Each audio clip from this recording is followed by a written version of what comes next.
So look, for folks listening in now, we've got Bruce Tulgan, author, speaker, researcher, head of Rainmaker, and probably many other things. But Bruce, welcome to the conversation. It's great to have you, and we're looking forward to kind of digging into the things that you've discovered and been teaching about in your career. Well, thanks so much for including me. Yep, you bet. So you've written at a pace that seems like it's almost a book a year for the last number of years. I mean, it's a pretty prolific kind of pace. I'd like to get into all of them, and we just don't have the time allowed. So what I thought maybe we can do is get back into one of your best-selling books, which is Not Everyone Gets a Trophy. Already something that we've read. I've read it. My team's read it. I'm now on my third pass, and we've been proselytizing about the book to others. And we know that it's been written in other editions also. So maybe for those who haven't had the benefit to go through it, can you maybe just dig into the core thesis, a couple of the big ideas? Yeah, I mean, we've been doing research on the front lines of the workplace for 25 years now, and we've done our very best to keep our finger on the pulse of the ever newer, emerging young workforce. So now, of course, we're looking at the post-millennials, Generation Z, the youngest, least experienced people coming into the workplace. And we've been tracking the millennials as well since they've been in the workforce. The second wave millennials, born 1990 to 96, are the young end of the millennials. And, you know, a lot of older, more experienced people, they don't know what to make of the younger, less experienced people. And there's a lot of advice out there that suggests that because young people have been always told they're winners, that all styles are equally valid, that everyone gets a trophy, that somehow the way to bring out the best in young people today is to pretend that they're all winners and give them a trophy for just showing up. But what our research shows is young people today, they don't want to be humored. They want to be taken seriously. And they don't want weak, hands-off leaders. They want strong, highly engaged leaders. And yes, of course, the new emerging young workforce is shaped by the forces shaping the changing environment. Yes, they've grown up learning how to think, learn, and communicate while attached to handheld supercomputers. Yes, they've been raised by helicopter parents on steroids. Yes, they've grown up in an environment where we're told over and over and over again, all styles are equally valid. But this newfangled workforce, they want to be taken seriously. They want to be set up for success. They want strong, highly engaged leadership, not weak, hands-off leadership. And that's the message of the book. You've got to bring them in with the right messages, tune in to where they're coming from and where they're going. You got to be very, very selective. You got to build a winning culture through strong leadership. That is the essential message of the book. Well, I'll tell you something happened for me. I was having a tough time with you as an author when I was first reading it because I felt like I was being scolded, along the ways. And then I thought, I can't even tell exactly who I am reading this. By the way, I'm just on the cutoff for millennials, depending on which of those, 10,000 different measurements you use for millennials and Zs, right, and the Ys. So I was like, am I reading this as a millennial, or am I reading this as a manager of millennials? Of course, I think the answer in my case was a bit of both, but more as a manager of millennials. Who's reading the book? So there's a double question there. I'm really curious about your method for research because it gets referenced now and again, but it would be amazing to actually dig into how that research is being done. And then the second question is, because you probably have a couple of constituents that you're questioning in this interviewing style research, can you tell who's reading the book? The book is written for managers, those who are trying to attract the best young people in today's talent wars, trying to select the best young people. Who do you bring in? Who do you actually hire? How do you choose the right people? The book is written for organizations that are trying to figure out how to get the best young people on board and up to speed, Yeah. how to drive their performance.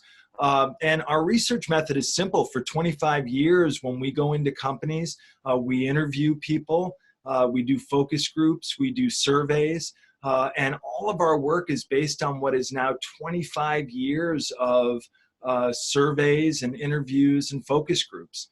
And it's an ongoing interview process that we've been doing since 1993.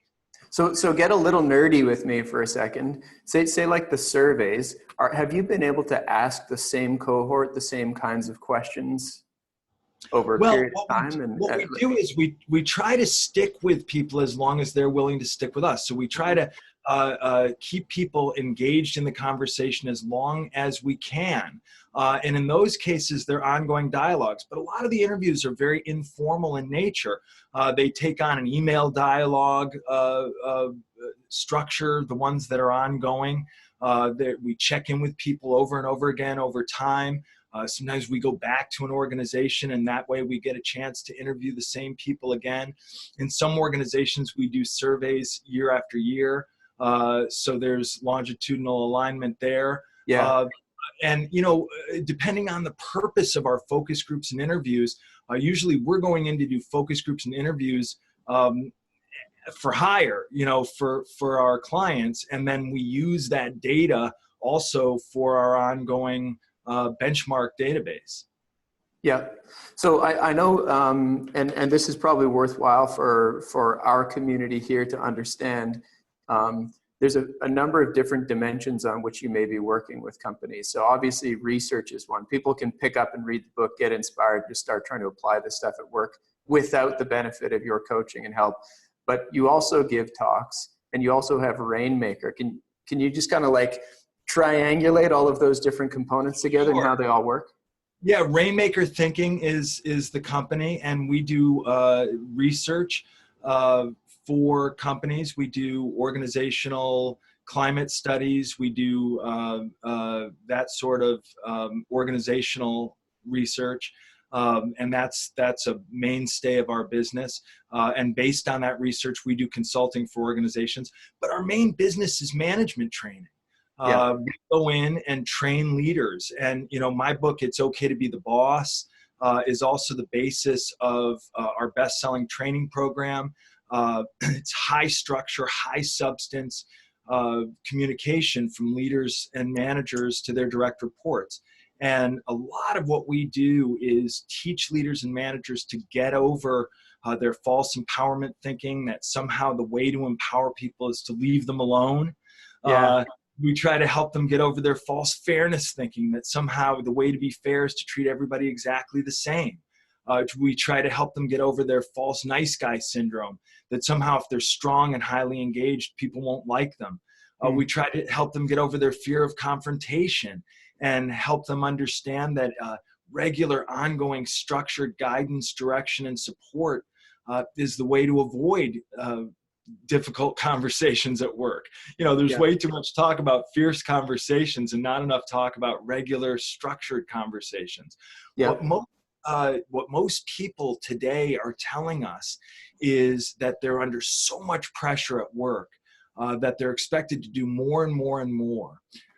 And they want guidance, direction, support, and coaching from their leaders. And most leaders, they're so busy. They feel like they don't have enough time. So most of their guidance and direction that they provide for people is unstructured. It's as needed, it's touching base, it's interruption, it's looking at emails, rather than an ongoing structured coaching dialogue. And one of the things that we do is, of course, we run these training programs. We try to teach managers how to do this, how to take a strong, highly engaged approach, a back to fundamentals approach. And what we find is that even the new young workforce, that's what they want. They want to be set up for success. They want real, honest feedback. They want to be on a path of continuous improvement with the help of their leaders. And they need help. They want to know, what am I supposed to do? How am I supposed to do it? How am I keeping score? And So, how so can I get what, that? sorry to cut you off, Bruce. One of the things I'd really like to know is whether you've got so much exposure over a great period of time sharing these fundamentals. What do you see in terms of application across different types of business units? So let's take a medium large organization, which you'd see similar business units, right? Maybe marketing, admin, back office, sales, client servicing, and so forth. Some fairly traditional categories inside a business. And I'm going to particularly be interested in sales, but do you see the success of your approach vary or need tailoring for those different business units? Well, of course, we try to customize our message for whoever we're working with, but sales leaders, for example, they're driven, and salespeople are driven, and they know that they're going to eat what they kill. So what typically, that doesn't mean they don't want regular guidance, direction, and support. It doesn't mean that they don't still need somebody to help them see how to get better. So I think everywhere we go, leaders tell us, hey, I'm in marketing, so that's too creative here. Sometimes hey, we're in accounting, so it's too technical here. Hey, we're in sales, it's too much drive. Nobody thinks they have time to stop and take a walk and eat their vegetables. But regular, structured coaching style leadership is like taking a walk and eating your vegetables. It works everywhere. Yeah. It works for everyone. Everyone's got their unique excuse, but it's still the right approach. Regular, structured, high substance guidance, direction, and support. So when managers spend time in team huddles, for what team huddles are good for, when managers spend time in regular one-on-ones, when they spell out expectations clearly, when they break things down and spell things out, when they monitor, measure, document performance, when they get people in the habit of giving an account of their performance, when they give regular course-correcting feedback, when they're available for troubleshooting, problem solving, this kind of regular, ongoing, structured support, that is the medicine. And I'm going to hazard a guess, take a wager here that one of the most common pieces of feedback you're getting is, I just don't have the time for it. I can't carry the mantle you're laying in front of me, Bruce. Now I need to be so frequently in touch, so frequently in a coaching role. Who's going to do my job if I do that? We call that the myth of time. I don't have time for this. But when managers don't spend time up front in advance, guiding, directing, supporting, and coaching people, problems never had to occur. Problems get out of control that could have been solved easily. Resources are squandered. People go in the wrong direction for days, weeks, or months on end. Low performers hide out and collect paychecks. Mediocre performers mistake themselves for high performers. High performers get frustrated and think about leaving. Managers have a hard time delegating responsibly.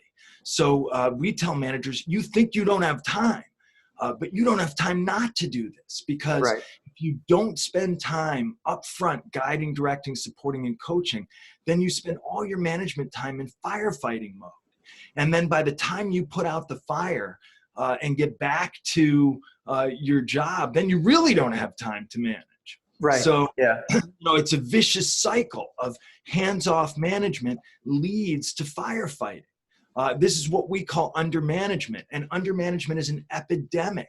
Managers feel like they spend so much time, but most of their management time is firefighting, and otherwise they're hands-off, they're touching base, they're managing as needed instead of upfront to set people on the right track. And these are the messages. We have this online video training course. And it's simple. It's just a back to fundamentals approach that we teach.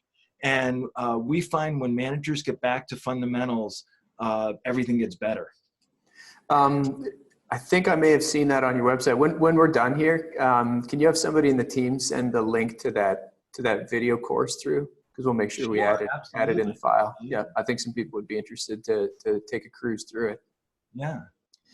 Um, there seems to be, I actually don't know where this came from. It's something like orthodoxy or received wisdom, you know, in the management world, that the ratio of managers to staff should be something, max out at something like 6 or 8.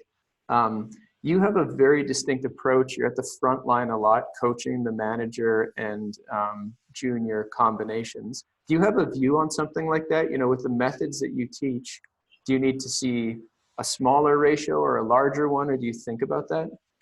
Yeah, I mean, span of control is always an issue. Some managers, their span of control is just outlandish. You know, if you have 15 or 20 people reporting directly to you, it's very hard Hmm. to provide that kind of regular structured guidance and direction. But our advice to managers is whatever your span of control is, you cannot afford to not be doing this coaching. You will pay for it in the end. It will take more time.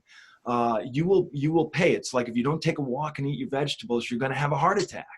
Yeah. And this is probably, I'm probably just throwing you a big softball with this one, but I'm assuming that as you go up the org chart, right? So let's say inside a sales division, you've got the full front line, and then you may have sales managers. Then you may have like a regional manager that's got 6 sales managers under them and no direct frontline salespeople. But I imagine it's kind of fractal in nature, right? Like as you go up, you just, it's actually the same set of points. Yeah, I mean, look, 4-star generals in the United States Armed Forces are coaching their direct reports, and they're coaching their direct reports, and they're coaching their direct reports. So if you manage managers, you have to manage how your managers are managing. If you manage managers who manage managers, you have to manage how your managers are managing how their managers are managing. And it goes right up the chain of command. You know, everybody's different. How you manage a manager may be very different from how you manage a frontline salesperson in terms of what you talk about, in terms of why you're talking to that person, in terms of how you talk to that person, in terms of when and how often. But the essence of the approach, regular, ongoing, structured coaching style support, Mhm. that's the common denominator. That's what works at every level. Mhm.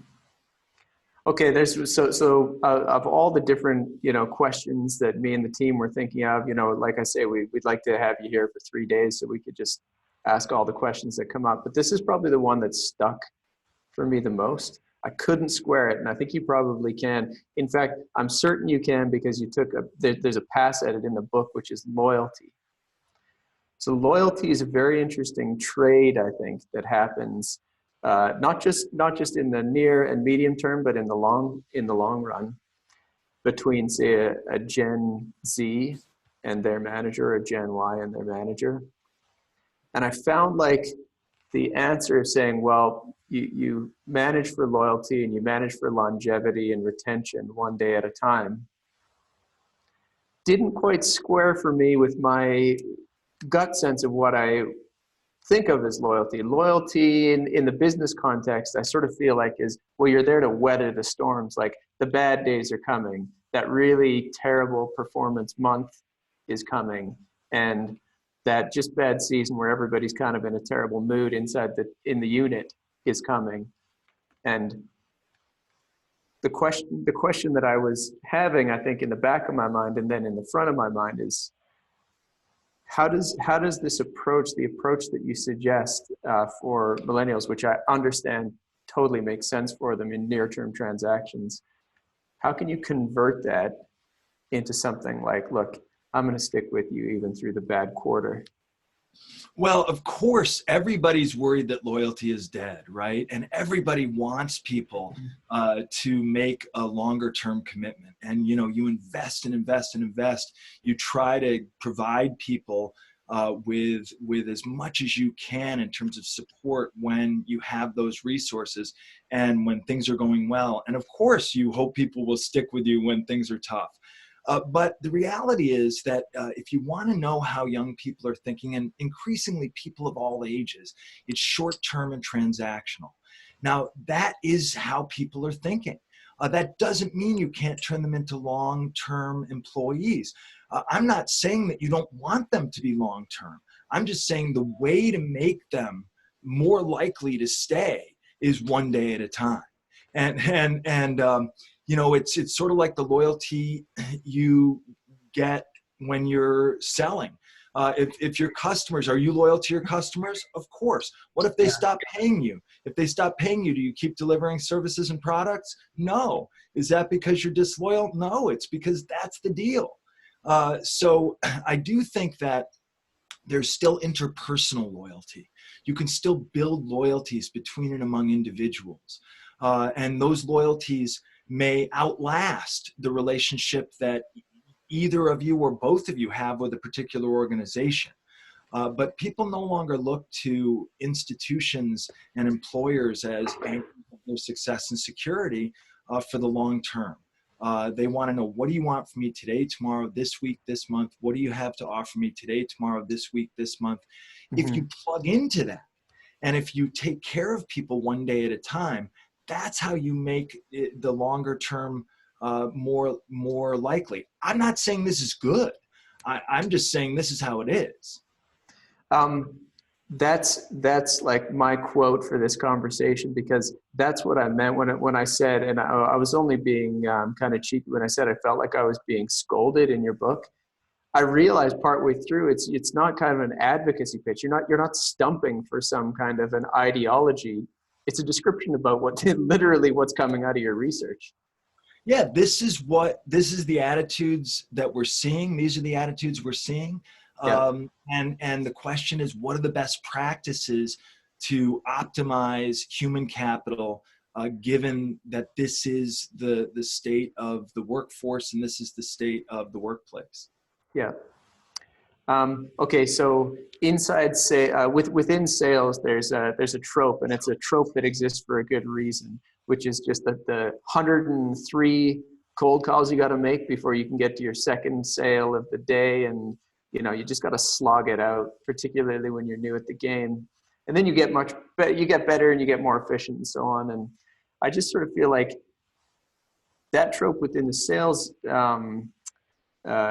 career is important because it exists in most careers. You're a very accomplished writer, and like writing doesn't start with like, hey, why don't you knock off a solid sentence and then knock off 3 solid ones, and then I'll upgrade you to a chapter writer, and then you just knock out your book. It'll be fine. There's well, just it's more like that than you would think. It's more like okay, like laying bricks. I think you know where this question's going. It's and you address it, I know, with what about grunt work? What about grunt work? Will millennials do grunt work? They will do the grunt work, and but again, they're much more likely to do the grunt work if they have someone explaining to them, here's what you're doing, here's how to do it, here's how to make sure you're not wasting time, here's how much grunt work you need to do to earn a more interesting task, here's how much grunt work you need to do in order to start getting results. Yeah. Well, we're just about out of time. Bruce, something I'm really curious about is, and we ask a lot of the senior folks especially who have pretty dynamic and multifaceted careers. You've got these major columns that you have been able to sustain and build up.